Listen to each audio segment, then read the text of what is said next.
One of the strongest predictors for how healthy and long you live is not your cholesterol, not your blood pressure, it's not even your weight. It's actually how well you use oxygen. And what I'm talking about with that is your VO2 max. It is 10 times more important statistically to have a great cardiorespiratory function through a VO2 max than it is to be a non-smoker.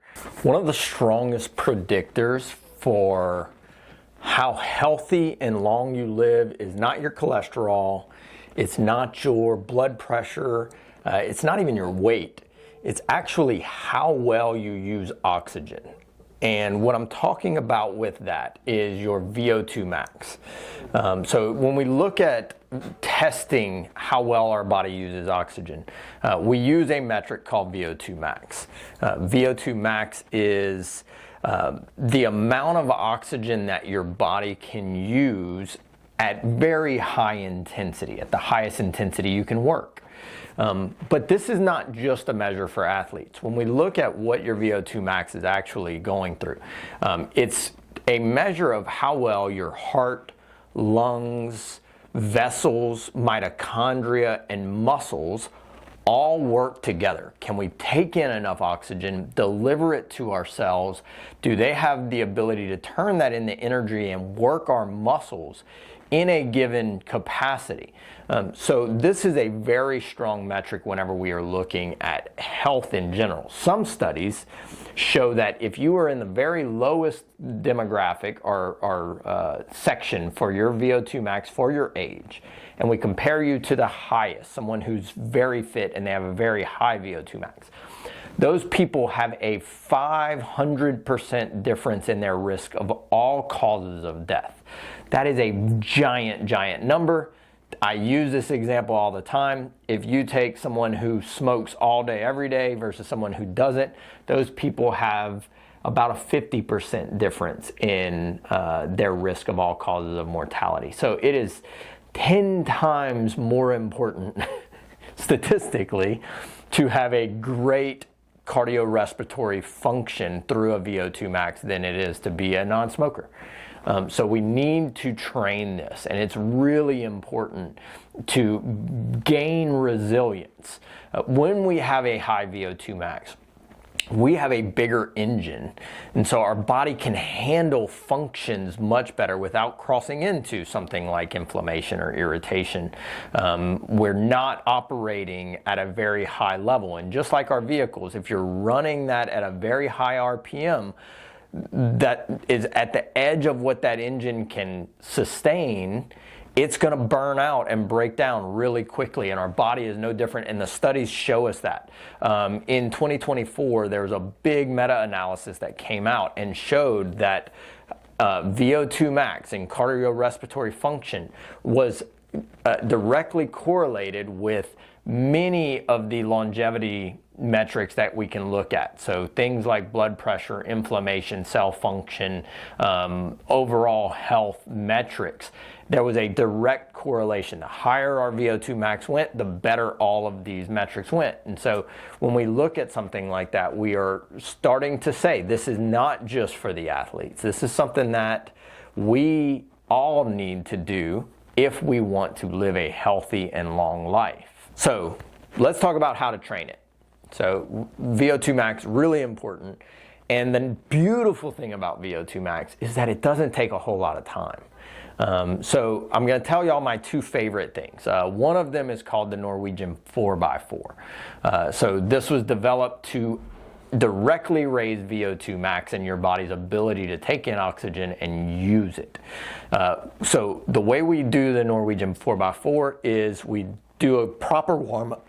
So make sure, I tend to recommend this be done on a bike, but you could technically do a rowing machine or a ski erg or any of these types of cardio devices.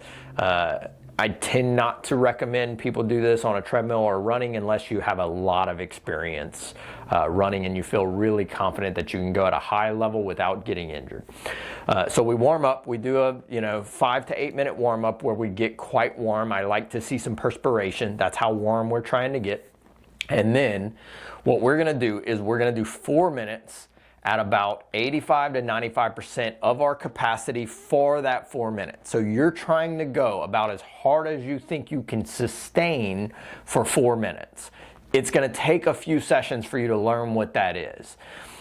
After those 4 minutes, you are in full active recovery. So you're just, if I'm on the bike, I'm just barely pedaling and letting my legs kind of keep moving and catching my breath. I'm trying to go as slow as I can to really regain my composure again. That is the end of round 1, is the 4 minutes on and 3 minutes off. I repeat that 4 times. So this is the Norwegian 4x4. You do 4 rounds of that. And each one, my little push for everyone is, I really want, most bikes you can track how far you go. I really want to beat my distance in that 4 minute every single one of those cycles. And I will give you a hint. If you were able to do that every time, then you probably did not go hard enough in those first couple of rounds. But what we shoot for is trying to beat it, and if you are really on your game, you'll notice that whenever you get to about the 4th one, it's just not possible. What this does is it really raises our body's necessity to get good at bringing in oxygen and utilizing it. And over a matter of weeks, we see VO2 max start to climb up. I have seen dramatic gains over a 6-month period where people were doing the Norwegian 4x4 even one single time per week. My other favorite VO2 max training, we call it a VO2 max boost. So what this is 30 seconds. So you still do your 5 to 8 minute warm up with some perspiration, really warm up. And then on a bike, you'll do 30 seconds all out. This is not 85 to 95%. For 30 seconds, you're going as hard and fast as you can. And then you get 90 seconds of full active recovery. So same thing. You're just catching your breath and trying to kind of keep those legs moving. Through this one, we are doing, depending on your capacity, we are doing 6 to 8 sessions. And through that, you are again, in those 30 seconds, trying to go everything you have, and then you get 90 seconds off. Same thing with this one. I've seen doing that even a single time increase people's VO2 max by 25% over a 6-month period. So it's like very, very elevating in what you can do. This becomes more important to me over time. I think it's more important for people to do this as we get older, because one of the things we see is that VO2 max start to decline sharply, and I don't think that's physiology. I truly don't. I think it's that we don't ever get into these hard ranges. Once we get to the age of 50 or 60, we're like, you know, wherever this came from, oh, that's dangerous. We shouldn't do that. We shouldn't get to these high heart rates. Nothing could be further from the truth. And the research backs that up, is that we need to be training this. We need to be getting into those VO2 max heart rates and capacity so that we can stay healthy, so that we can build a bigger engine. And the bigger your engine, the healthier you are, the longer you live, the more energy you have, and the more resilience you have. So how often do we do this? I would say start at once a week. If you know you're very low and doing that one time a week is a real big challenge for you, then I would probably add a second one in these first 6 months. And I do like, they kind of hit different. So we tend to tell people, do the Norwegian 4x4 one day, and then do the VO2 max 30 seconds on, 90 seconds off one day, just so you're catching slightly different stimulus, and track your distances, track your heart rate, track your results as much as you can. But this is a very important metric for all of us to include in our training program, to bring into our lives, and make sure that we are checking all of the boxes of health.